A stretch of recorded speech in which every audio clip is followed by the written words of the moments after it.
1000 కోట్లు నేను ఓఎన్జీసీలో తీసుకున్నానని ఆరోపణ చేస్తున్నాడు. ఆ 1000 కోట్లు నా అకౌంట్లోకి వచ్చిందంట. నేను ఆ డబ్బులు ఇప్పుడు ఓఎన్జీసీలో తిరిగి ఇవ్వడానికి ప్రయత్నం చేస్తానని పాప మత్స్యకార సోదరుల దగ్గర మాయ మాటలు చెప్పే పరిస్థితి కొండబాబు చేయడం జరిగింది. నేను దాని మీద ఖండించాను గతంలో. మళ్ళీ మూర్ఖుడు చంద్రబాబు నాయుడు వాగుతున్నాడు.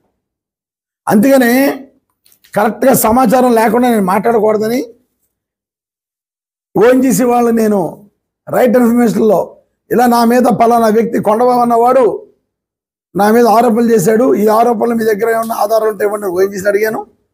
అదేవిధంగా ఫిషరీస్ డిపార్ట్మెంట్ అడిగాను. వాళ్ళందరూ ఆధారాలు ఇచ్చారు, మీకు అందరూ కూడా డిస్ట్రిబ్యూట్ చేయడం జరిగింది. కానీ దీని మీద నేను పోలీస్ కంప్లైంట్ ఇవ్వడం ఇవన్నీ కూడా డీటెయిల్స్ మొన్న వచ్చింది, 10 రోజులు అయింది నాకు. ఇప్పుడు దీని మీద 3 టౌన్ పోలీస్ స్టేషన్లో కొండబాబు మీద కంప్లైంట్ ఇవ్వడానికి ఇప్పుడు వెళ్తున్నాను. మనం అందరి కేసు వెళ్దాం. కొండబాబు మీద కంప్లైంట్ ఇవ్వడానికి వెళ్తున్నాను. దీని తర్వాత పోలీసు వాళ్ళు యాక్షన్ తీసుకోమని, క్రిమినల్ యాక్షన్ తీసుకోమని రిక్వెస్ట్ చేయడం జరుగుతుంది. ఒకవేళ పోలీసు వాళ్ళు కానీ క్రిమినల్ యాక్షన్ తీసుకునే పక్షంలో కొండబాబు మీద పరువు నష్టం దావా వేసే కార్యక్రమం కూడా చేస్తాను. ఎట్టి పరిస్థితుల్లో ఇటువంటిది ఉపేక్షించేది లేదు. 1000 కోట్ల రూపాయలు తీసుకున్నానని పబ్లిక్గా కలెక్టర్ ఆఫీసులో మాట్లాడిన సందర్భంలో దీని మీద నేను సీరియస్గా స్పందించాను. దీన్ని ఎట్టి పరిస్థితుల్లోనూ కూడా పరువు నష్టం దావా వేస్తాను రోజు అన్నాను. ఇన్ఫర్మేషన్ వచ్చింది కాబట్టి ఇప్పుడు పోలీసు కంప్లైంట్ ప్రొసీజర్ ప్రకారం పోలీసు కంప్లైంట్ ఇస్తాను.